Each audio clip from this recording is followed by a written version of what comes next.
What's up guys, forget about the iPhone X. Today I'll be showing you the iPhone X China edition. This one's better than the real one, even before that one's been announced, just because you can get it now. You don't have to wait for months, you don't have to pay thousands of dollars to buy this. For just $300, you guys can own the latest and greatest China edition iPhone X or iPhone 8, whatever you want to call it. So let's go ahead and unbox the latest offering. This is actually the most expensive clone I have ever purchased from China. $300. Usually they're $100. This one comes with top of the line materials, top of the line display, top of the line everything as far as China edition goes. So let's take a look at that. Now don't let the appearances fool you. This is the latest and greatest from China. So it's a little rough on the edges on the packaging, but I'm sure inside it'll well make up for that. So let's get in here. It's a little unconventional. You know, they save on the packaging quality to bring you a better product. At least that's why I think they're doing this. So popping us in. Let's see. Now, if you guys remember, a little while ago, I did share with you the first edition iPhone 8 clone, and this one is miles better. This one actually represents the original design, so it'll be more of a one-to-one, not this weird ratio, tiny version. This one, compared to the official, as you can see, is very tiny. Camera lens is elongated, kind of weird looking. You know, they didn't really know what they were working with first, so the display definitely, oh boy, that is hideous. So let's see how this one did. Hopefully a little bit better. Packaging is different already. Ooh, and here it is. Very nice. So definitely more representative of the final product here. Camera sensors are looking a little funky, both of them the same size. They will not be the same size on the original. One of them is going to be slightly bigger than the other, just a little bit. But here it is. iPhone, pretty okay. Let's see what it says. iPhone 8 Plus. So they didn't get the naming right on this one, but no matter. You know, as long as the actual product inside is correct. So let's go ahead and unbox this guy. iPhone 8 Plus. That will be a real product, but it won't be the one with the vertical cameras. That's going to be the iPhone X model. Okay, and here it is. Ooh, definitely a little bit more accurate inside. We've got this. Still no Apple stickers. The day a clone comes with Apple stickers is the day I will cry on camera for the first time. And this guy feels solid. It feels very hefty. That's nice. The feeling of premium quality just because it's heavy. We've got accessories here. Unfortunately, no bundled AirPods this year, but we do have these. I wonder, do these come with a lightning? Oh, they do. So I'm assuming this doesn't have a headphone jack either. All right, so that is the iPhone 8 packaging. Let's check out the actual product. So how do I get this out of here? They actually sealed it in, so I literally have to cut it out of here, okay? All right, and please be good. Did they really seal it into both of these? Wow, airtight. Okay, ooh, iPhone. And here it is, guys, look at that. They actually put an effort into getting those curved corners up on top, the sensor bar. Unfortunately, I'm seeing a little difference there from the original. There's a chin on the bottom and on the top where the screen doesn't go all the way through. So if I peel off the screen protector, look at that. There actually is a border here. So unfortunately, the display on this one does not go all the way up, but it is an 18:9 display. So that makes it the most sophisticated display on an iPhone clone ever. And on the back, check that out. It's very clean. No FCC labels. Looks definitely in tune with more of the original here. So this is an early look, but still pretty dang good for the real deal, or the real clone deal. Camera lens looks definitely better than this one. You know, this design in general, I do like it. I mean, I don't see why people are disliking it. It looks cool, something different. Let's go ahead and power it on. And by the way, this has the longer power button here, and hopefully it's charged up here. On the bottom, we got our lightning port, stereo, well, just speakers for now, and then this one might have a stereo speaker up here, who knows. Tiny status bar cut up there, the speaker grill. There it is. Dang, that's not bad. That gives you a huge user experience, and that's a very sharp display. So you definitely get what you pay for with this. $300 for a clone is no laughing matter. Let's see how the software does, though. Does it make up for the price? So build-wise, I definitely say it's definitely the most well-built clone I've felt. Metal border there. This actually might be glass on the back. And not sure how I feel about this. Is it a resistive touchscreen? All right, so press home to open. They actually included a virtual on-screen home button on this guy. And as we saw in some of the earlier concepts, that is how you're going to operate the home button on this one. On the real one, we're going to see some sort of gestures. And as you can see, double tap there opens up the app switcher. Okay, get started on home. No thanks. So what do I have to click? Double tap to go home every single time? Are you serious? It does not go home from one tap. Interesting. That's kind of annoying. Ooh, there's Control Center. So they did copy the iOS 11 Control Center even. That's funny. Ooh, that works very well, surprisingly. It's a very bright display for a clone. Very good. And I wonder if it can be adjusted in control. This is actually the first time I've actually seen an iOS 11 running clone, so that's kind of cool. You actually hold on these and they open up the platters. I wonder if it has 3D touch. Seems like it doesn't, definitely. Let me see. How do I activate Siri? Do I hold this? And nothing. So if I hold it, does it go home? No, it does not. Interesting. They kind of complicated this for no reason. Over here, we've got the widget view there, cool, and the notification center. Unfortunately, they didn't copy the cover sheet, so it doesn't bring down the lock screen, just the notification center. Anyways, still acceptable for iOS 11. Let's go ahead and see what this thing is running. So let's jump in here.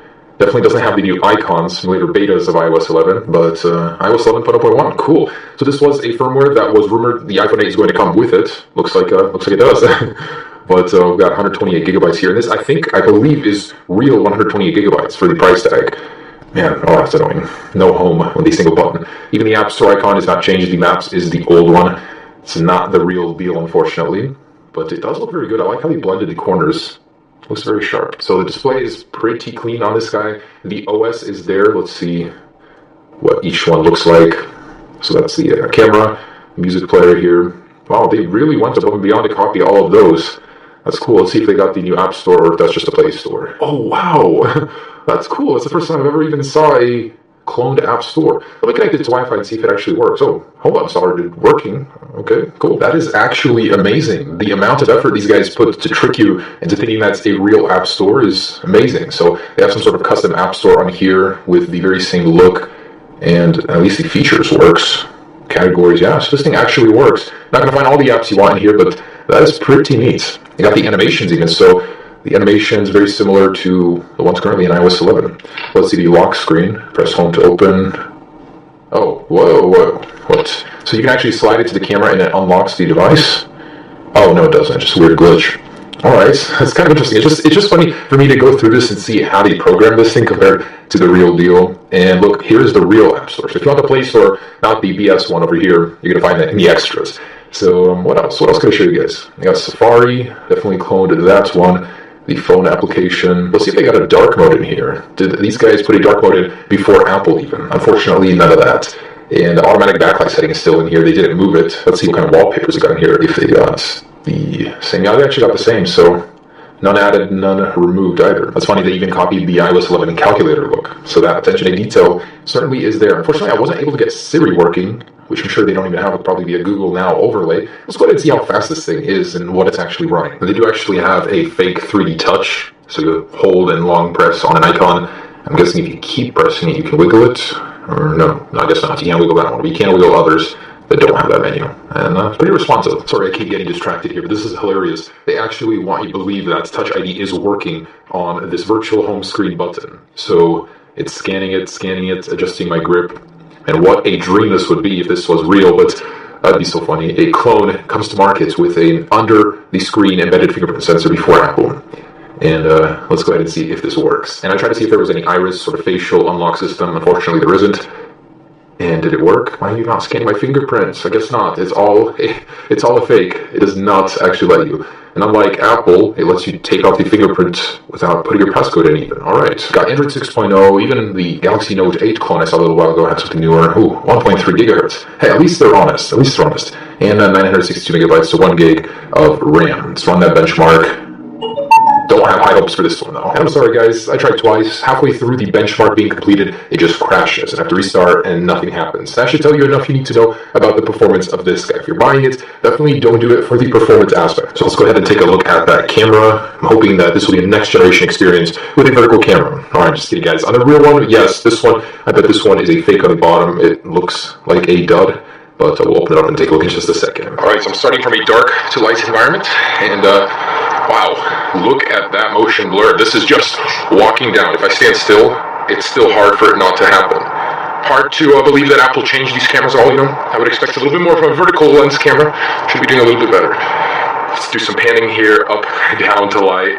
Oh my gosh. How is this worse than the last clone? That is truly awful. Oh my goodness. So if you're buying this for the camera, just know this literally should not even be defined as a camera. It is so bad. And the front-facing camera, hard to say it's any better. I don't even know what all those little things are. I bet they're duds, but there it is. Also some pretty awful motion tracking blur there. Moving this thing. Quality, oh boy, it's like VGA 480p max. hoping the real one will be better than this. That is certainly one of the worst cameras I have ever used on a smartphone. The vertical orientation didn't help that much. Alright guys, next up, let's see if we can get an Antutu out of this guy. And once again, another failure. I have never had this where a device just simply refuses to do a test, both on Antutu and on Geekbench. It keeps restarting from the beginning here, so I cannot give you an accurate representation of how this phone performs by GPU or CPU, unfortunately. So that's not going to happen. It just keeps restarting, as you can see right here, and go back over and over. Alright, so let's try and get in here. I don't know how difficult this could be, if this is real glass or not. I'll find out if I break it or not, but oh, there we go. Not too difficult. And here it is. So, disassembly. Oh, so that is plastic. It's not glass. It's very different inside from other clones that I've seen, actually. They're using a different color. Usually they use a green silicone. Camera is really tiny up there in the corner. Very neat battery, not those usual silver-plated. It looks very clean inside. I like that. For a clone, that's very impressive. So this one is more reminiscent of an iPhone inside. Usually they're split up with a whole logic board down here and the battery up here or vice versa. And this one is all over the place. It's kind of cool. Can't tell if this is a dud though. Most likely it is, as the camera is straight awful. We have little slots here for an SD card if you want to expand your storage. Made it easy for you. So overall, pretty cool. Alright guys, so there it is. The iPhone 8 Plus or iPhone X clone before the official release. Hope you enjoyed that. Would I recommend this at $300? Oh dear, no way. I mean, if you want to have this at a fraction of the price of the original and just to see the design for yourself, just to show off without actually having to spend $1,000, sure, go ahead. But I would not recommend it at $300 for a daily drive. You can buy an iPhone SE at that price, use, and it will do so much better than this. Anyways, hope you enjoyed it. As always, just a funny clone video, nothing meant to be used as an original. Hopefully they'll have some better clone versions in the future, but this is the best iPhone 8 clone yet. Peace.